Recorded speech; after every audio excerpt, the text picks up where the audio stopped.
Millicent Akoth Olo. And of course, the gentleman I've known for like half of my life, a gentleman from Nakuru, but he masquerades that he's from Nakuru, but I know he's from Kikuyu as well. He's a masquerader, but he's a good man. Joseph Mujiri, my colleague, my friend, a man of many seasons, a man of many reasons, a man I've known all my life, a great guy. So today in the studio, we're going to talk about books and publishing. But anyway, before I take all the shine, let me invite the beautiful lady. The book is A Pillar of Hope. Karibu, Millicent. Thank you so much. Why A Pillar of Hope? A dream of a little hunter girl. Hunter girl is what caught my eye. What's hunter girl?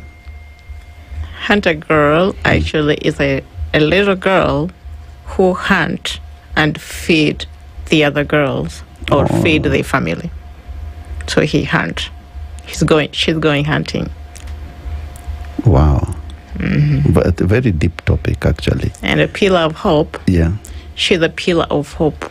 To the family. To the people. For the people who are in the dark. For the people who have been silent. For the hopeless people. For the voiceless. So how did you come to write this book, and how did you decide this is my story? I've read the blurb, and I can tell you, ladies and gentlemen, this book is fantastic. The blurb says Millicent was only 8 months old when her mother died, 3 years old when the stepmother kidnapped her, and 4 years old when the uncle brutally raped her. She starts her life in carton room in notorious Nairobi slum. Her journey from dodging flying toilet slum to becoming a homeowner in Germany and supporting a whole family. This is epic. Very inspirational. Yeah, but also let's start with the difficult childhood. It's very difficult. I wouldn't wish for anyone that kind of childhood. Yes. And also the reconciliation. Did you ever do that now? Yes. So what happened? So my name is Millicent Akoth Olo. I was born in a little village called Nyadi in Siaya district. Yeah. And my mom died when I was 8 months old. Raised by a single dad. I had 3 siblings. After my mom died, actually my father was very, very, very poor. If you had the state of poverty, my father did not have anything. We used to go sometime 3 days or 2 days. You know, food is just if you're lucky, you will get something to eat. So that's how my life started. And as I grew up, not really growing up, but at the age of 4, I'm not going to tell all my story because of the book. So I'll just shorten it. Yeah. So anyway, at the age of 3, my dad tried to remarry after my mom died. So my stepmom actually, she loved me so much, but she hated my brother so badly. She herself, she could not have children because I did not see her with any kid. So one of the days she tried even to poison my brother, and that is when she kidnapped me. She took me at night. She was actually from Uganda. I don't know exactly which part of Uganda, but she was not a Kenyan woman. So as she took me, she told me at night and walk with me, carry me the whole day. And by the grace of God, I don't know what happened, but she ended up at night at my auntie's home. Oh my goodness. Accidentally. I don't think if she was supposed to go there. I think God saved me, or if angels were there, maybe angel was guiding her to be rescued. So as she entered my auntie's house, my auntie was these people of Legio Maria. I don't know if you know them. I know. Yes, I do. So she noticed that something is wrong here. Why this baby so pale and tired? And she lied that, we were just stopping by and come and say hello to you. And tomorrow in the morning we are going back. But my auntie said, no. This child stay here with me until her dad come and pick her up in the morning. Whereby in the morning, at night, that lady disappeared. forever. We never seen her. We woke up and she was gone at night. And on the other side of Nyade village, my auntie was somewhere called Simenya. So and we are in Nyade. My dad is in Nyade.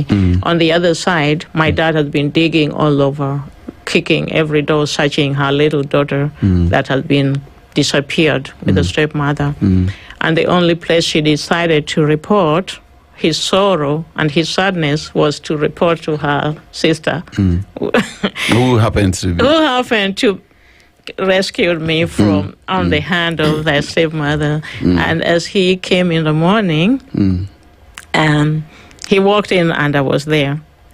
And I think I was young, but I think he collapsed and he just started praying. Like they all just started praying that, oh, God is so good. My child is here, my baby is here. And that is how I was rescued from the stepmother thing. It's very, very difficult to have such a difficult childhood. And then how did you move to Nairobi, and how did you end up in Germany, maybe in a nutshell? So before I even moved to Nairobi at the age of 4, both my sisters actually got married because of, that state of poverty, like they have to be somewhere where they can eat or somebody will take care of them. According to me, I don't think if it was marriage for love, but it was a marriage for survival. Yeah, so at the age of 4, one of my aunties, I think the younger aunties, told my dad, to reduce the burden to go and live with me so that I could go and live with her. So she took me from Nyade. She was living in a place called Songo, near Chemelil. I don't know if somebody knows near Chemelil, Muhoroni. And the husband was as... how do you call it, Dobby? The one who just collect people's clothes and wash and laundry iron.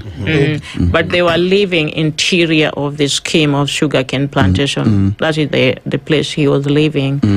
So as I was living with them, he could wait until my auntie go to buy things in the market, and he will come back at home and put water in the bucket with a soap and drag me into interior of sugarcane plantation and take off all my clothes and start washing me, put the soap in me, and then start abusing me actually sexually. First, at the age of 4, you don't even know that it's like abuse. You just know that it's painful. Yeah. And it's bleeding. So he would try, like in front. If it doesn't go, then he put a soap back, and then, for the soap to make it more, I don't know. I don't know the feeling, but anyway, it's nasty. But that is how the abuse went. It was not one-time abuse. It was several abuse until I could not walk. And then when my auntie noticed that I was so sick, that I could not walk, that I was swollen, and he's the one who ran there and told my auntie, oh, I caught this child playing with the sugar, trying to put the sugar cane in her, and that is where she got hurt, right? I could not tell my auntie because he already warned me, if you tell her, she's dead, or if you tell your dad, they are good at dead. And I could see him before. Anyway, he was beating my auntie almost every day. So, of course, beating her and threatening, if you tell her, die. So as a child, I did not tell nobody. I just kept it. And my auntie actually, she washed me until I was well. I was on my feet again. Then she brought me back to my dad. And that's how I did not tell nobody. I did not tell my dad until he passed. He didn't know anything about that abuse thing. Wow. That's very, very, very, very traumatic. Yeah. And so what happens after you go back to stay with your dad? So after I go back to stay with my dad, I think that is what this school was introduced, like free education. I remember that time of Moi, free milk, free education thing. So me and my brother, we joined primary school. Luckily, I was so smart. By the grace of God, before I even go to school, I could read the Bible because my dad used to teach me. So I went to join Standard 1, but I was for me, it was like a joke, like the kids have A, B, C, D. But for me, I already know all those alphabet. So it was boring for me. Actually, I skipped standard 1 to 2. And that's how I went. And like my brother was in standard 1 and me, I was in standard, even though I'm the youngest, but I went to standard 2. I skipped like the standard 1 class.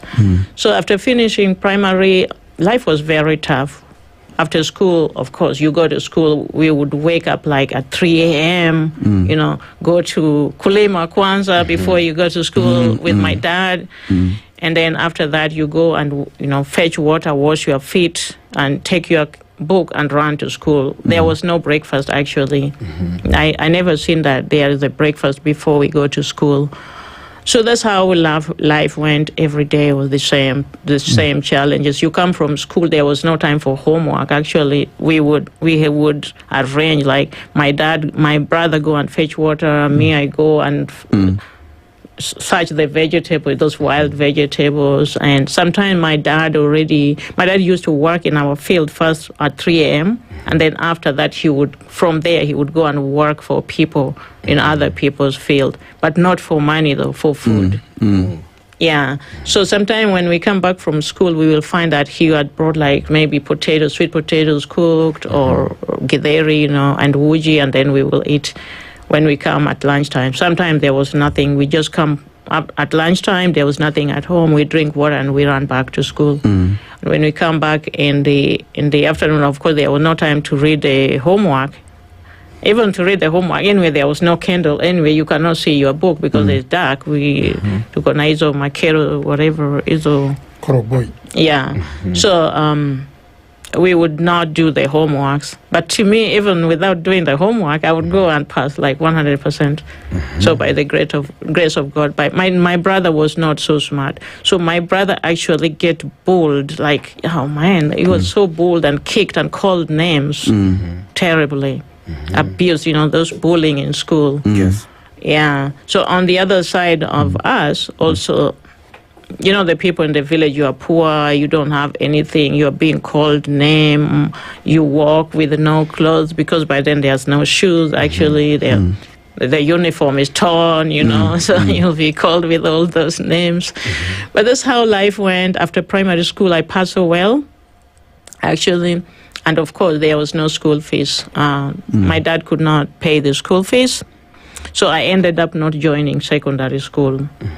Back again in the village. In the village, of course, you're challenged with those toughness of, old people like, oh, a daughter of somebody is now grown. I think it was like maybe 16, 17, you grown. So the old people come and want to marry those young girls. And my dad actually said, nope. My child is not for sale, so my child will marry whoever she want to marry. You guys, you are not going to marry my child because we are suffering. So that's how I ended up actually not even marrying those old men. And we just struggle in the village. In the village, I got tired. I came to Nairobi for the first time. I could not speak Kiswahili. I could only speak Lua. So I came to work for somebody, I think in Ngara. It was somewhere in Ngara. And the wife was not there, so the husband was there with the children. So the same traumatic, like these dramatic traumas came again. At night, and the first day I arrived, so the man showed me the room where I was supposed to sleep after I watched the children. And at night, he came and knocked at the door and he wanted to rape me. And I was already, with those traumatic from, I think, child abuse. So I was already tense. And I said, nope, I ran away. And the following day, what he did, he told me to pack my thing, that I am going back home, that I cannot work. He told his wife that, huyo mleta hapa mjinga hata hajui kuosha. Hata kuna kitu hajui Kiswahili, there's nothing she can do here. She cannot even talk to children. She only speaks Luo. So anyway, he ended up dumping me at the Nairobi railway station with no ticket. Oh. He left me there. And told me, just wait here. I'm going to bring you a ticket. And that is how he went. Oh, my goodness. Wow, that is. So how did you get yourself back to the village? By the grace of God. You know, God always sent the angel to rescue you. So as I was standing in the Nairobi, and you know you don't speak Kiswahili, so you cannot even ask anyone, like, how can I get a train to Kisumu? So I had another lady speaking Luo, and to me, I didn't care whether she's from which Luo. I just ran to her. Could communicate. Yeah, I just ran to her and I told her. So I was crying. I said, like, oh, somebody dumped me here in the morning, and now it's in the evening. Actually, I haven't eaten. I don't even know where to go. And I told her, that person, I don't think if he's coming, because since morning he never came back. And then I told her story, and she's the one actually who bought me the trains. She was also traveling to Kisumu, so she traveled with me to Kisumu. They were living in Kondele, if I'm not wrong. And she was living with her grandma, and we stayed there for a week. And after that, the grandma bought me a ticket to go back to Nyadi, and that's how that drama ended. Wow. Sexual molestation, of course, has very severe psychological trauma. What was going through your head all this time? Because it happened to you when you were very young. I mean, were you in constant fear? Were you having nightmares? What was going through your mind all this time? You are in pain. You are angry. You are in a darkness. You have been silent, like you cannot tell anyone. So you're suffering inside. You're suffering in the darkness. You have a pain, and then you come like a hate. You hate them, but you've been silent permanently. You cannot talk and discuss it to anyone. So you're just keeping it. So that, I think I don't think if I'm the one who went through that. I know even as I talk, there's so many children are still being silent and being abused. Abuse is not just sexually. You can be abused emotionally. You can be abused physically. You can be abused financially. So abuse came with all kinds of different things. And if I'm not wrong, I'm very sure that even men are being abused every day. But a man, as you guys, you always call yourself, you're strong. You feel shy. You feel ashamed to tell somebody that somebody abused you. So you keep it silent.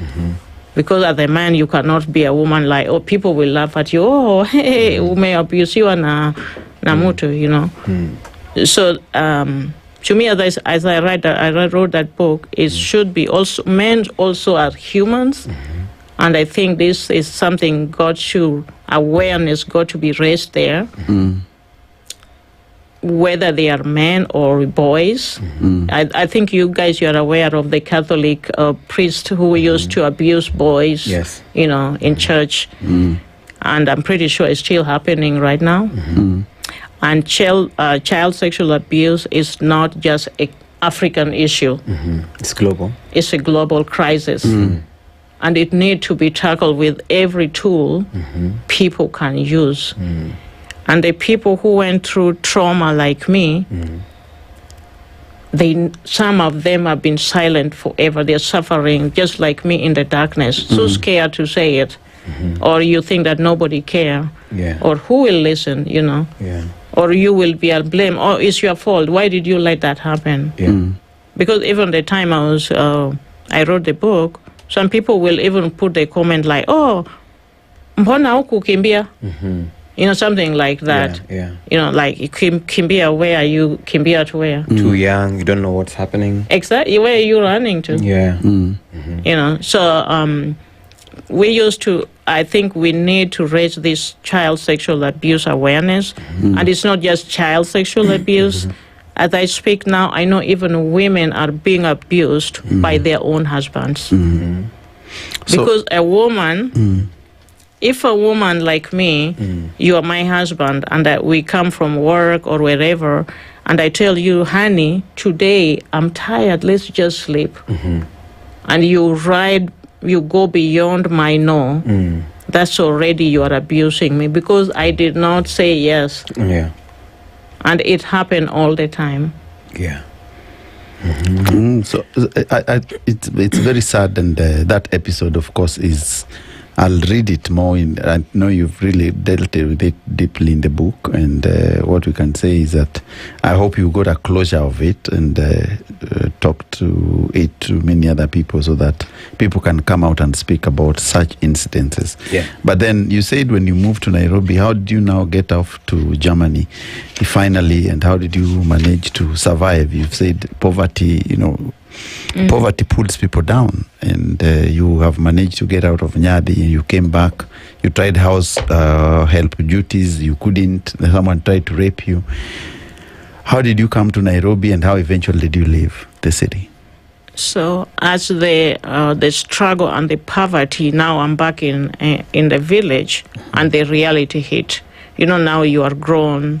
You're tired of walking without the shoes. You are tired. You see your colleagues, your friends are wearing nice dresses or shoes.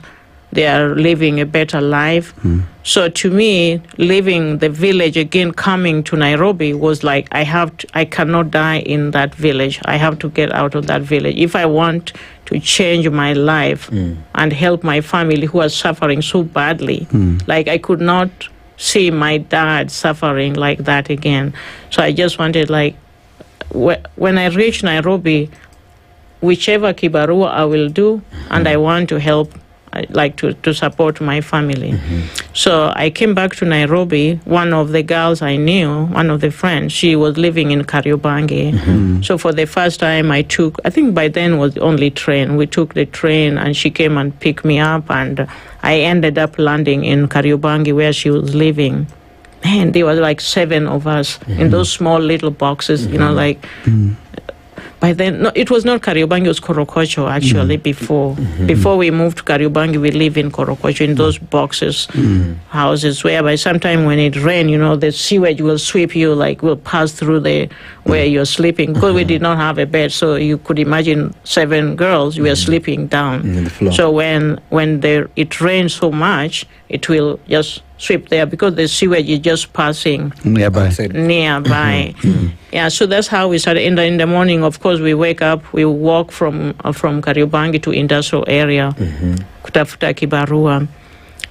You will go there, and of course, Waendela will be like, hakuna kazi leo, the gate will be locked, and that's it. You're still standing outside there hoping that somebody will open the gate again to call your name. It was Nothing always happened. by chance. Nothing happened. So then you tarmac again. You are walking because you don't have a fare anyway. So you'll be walking back again to Kariobangi. And the following day, you don't give up. Yes, You wake up again. every day. You wake up again at 5 and you walk there. If you're lucky, you'll get kibarua. You work that day, you get paid, and that's how we survive. The other one will be called. The other one will not be called. And whoever called, we used to have like a team. If the other one gets something, we eat. The other one gets something, we eat the other day. And that's how I started living in Nairobi. So how did you end up now going to Germany and to settle in Germany, and things opening up, and now the career-wise, and you come back to develop your home and all that? So coming to Germany after struggling in all those Kariobangi, all those things, I happened to... One of my friends was working for a white lady. She was a British lady in Westland. So she knew me, and she knew somebody also who is looking for a maid. Okay. But now at least that is a better paid. You're working for a Mzungu, they pay you better, you stay there. And I met that person, and I work for that person. He was American, living in a state house. So I moved there, and I started working with him. And he was so kind. So actually, the time he knew me, that is when he wanted to meet my parents. And when he went to in the village in Nyadi, he saw that poverty, that like nothing. Even manyumba to anyasi, they're like, just leaning. Everything is like nothing there. And that's how my life changed. From there, my life changed. The money he was paying me, I could support my family and support my dad, and they could eat better, better than before. And but he was still working for people actually. Yes. In the shamba. But my dad taught me something: to be kind. Be kind. He used to catch fish. You know, when it rained, the fish, he used to go and catch fish. Big fish, actually, back then. I don't know what happened now. They are not even one fish. Pollution in the rivers. Pollution. Exactly. So he used to catch fish, and me and my brother will be running all over the village, giving people fish for free. And me, I will be so angry. Me and my brother will be going there very angry. Because, why is he giving the people and me when we are suffering, when we are hungry, nobody gave us food? But he used to say one word in Jalu, you know, like he will eat and go to the bathroom. Yeah, so that's why I stay the way I am, because of my dad. To me, my dad is a hero. Yeah, without him protecting me or protecting the whole family, being a dad and a mom at the same time, I think I wouldn't been here. So anyway, going back to Germany, after working for that guy met somebody, and of course I could not work for him anymore. He went back to America, and that is when everything shattered. So I ended up, I had a little bit money I was saving while I was working for him. So I opened a kiosk, Tuya Chakula Kariobangi. And since my two sisters were suffering so badly, like the husbands who married them, all of them were drinking and beating them. So I went and I saw them suffering thin, and I said, okay, now that I have this small kiosk, I'm going to bring my sisters also here with me.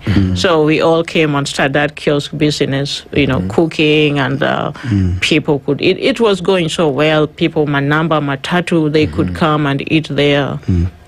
And that is how we went. And as that thing go by, the owner of that place saw that we are now stable, that we are doing well. Making money. And that thing was closed before we know. Wow. He took it. And now we have been scattered again. Our where we are living, we could not pay the rent anymore. Everything was locked in the house. One of my sister, the elder sister, went back to Kisumu. The other sister moved in Chiria of Korokocho. Me now stranded. You know, so I didn't have a choice, but I went to. I called one of my friends who was living in Mombasa actually, and she said, "Oh, Muli, kuja tu, instead of don't go through that. Kuja tu nini." She was a tailor. Kuja tu ukae na mimi. For the first time, I went to Mombasa and I stayed with her. So I'm bored, I don't have anything. And one of the weekends, she said that, Muli, you know, we cannot live like this. Let's go out for a disco. You know, you're young, you know. So we went out for a disco. And the disco we went, it happened like a disco where all the tourists are. So we hit the floor, you know, you dance, you know, you're young, you know, all your problem is behind you. You don't want to think about all your problem and your stress. And we only had the money to pay the interest. We could not drink anything. You must dance. That one you must dance throughout, because you cannot sit down. That's what I'm saying. Like you cannot. You'll be kicked out. Yes. You cannot sit down. The bouncer will kick you out. Mbona mjakunywa na mnajaza viti? So what happened on the dance floor? So on the dance floor, he explained it perfectly. Yes.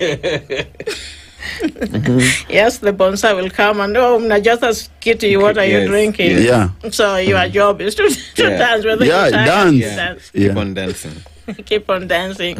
So anyway, we kept on dancing. We kept on dancing, and then there's a lady, a white lady. You know, it's a mix-up disco with all tourists, all kind of tourists from all over. So a little lady, white lady, started dancing here, and they dance all around us. And now, you know, we also like join us. You know, we dance with them. And when they finished that, when the music stopped, they asked her, "Oh, mlikuwa nakaa wapi?" We don't know. Okay, she was first of all, she was not speaking English. She was a German. She was only speaking German, but You know, you could communicate with hand, like where you standing. And the husband was speaking English, actually. So we said, no, we are not sitting anywhere. Yeah. Yes. So that's when they invited us where they were sitting, and we went and joined, and then we danced, and then that's how we started talking. And they asked us if we could. She wanted to buy things, you know, like locally things. And they asked us if we could take them to buy local thing without Muzungu price. But to me, you know, I'm from, I don't know Mombasa. Yes. I'm just like them, but you know, you cannot tell them that you don't know. So my friend knew Mombasa. Then the following day we met them and we went to this big market called Congo Air or something like that. Yeah, so we went there and actually we did a local price. We began and they bought a lot of things. And that is how the Bright Way opened. So the following day, they invited us again to their hotel, and we went to the disco with them. They pay everything. Now we could sit down.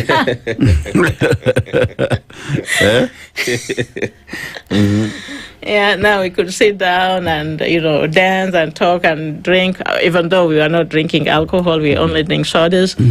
But then it happened that it was like a joke. Like they said that, oh, we can invite you to come and visit us to Germany. And to me, I thought like they're joking, like, okay, me, Germany, what? You know. So anyway, they invited us. And luckily, I already had a passport. And my friend did not. The following day, we were on the way going to buy the ticket. Back then, you know, there was no visa to go to Germany. There wasn't. It was a free visa. It's a free, it's a free visa. Yeah, so London. 3 months you could go to Germany for free. Yeah, even UK. Exactly. Yeah, UK also. You could go for free 3 months, but then you have to leave the country and then come back. So we went and purchased the ticket for me, and we knew that there was no visa, and they wrote invitation. And then after that, they were flying from Mombasa, and me, I had to fly from Nairobi. And I didn't have even time to go and, you know, back then, you know, there was no like cell phone. No Nowadays, phones. you take your phone and call daddy. I'm going. So I could not call my dad. Then when I arrived back in Nairobi, I told my sister that, hey, enda wite babangu. He must pray for me before I leave. Then my dad came from the village. He came and prayed for me and see me off. And that's how I found my way going to Germany. Wow. That's such an inspiring story. It's a story of faith. Yes. A story of determination and resilience. And I think if that is in this book, for sure, is a masterpiece to read. So we'll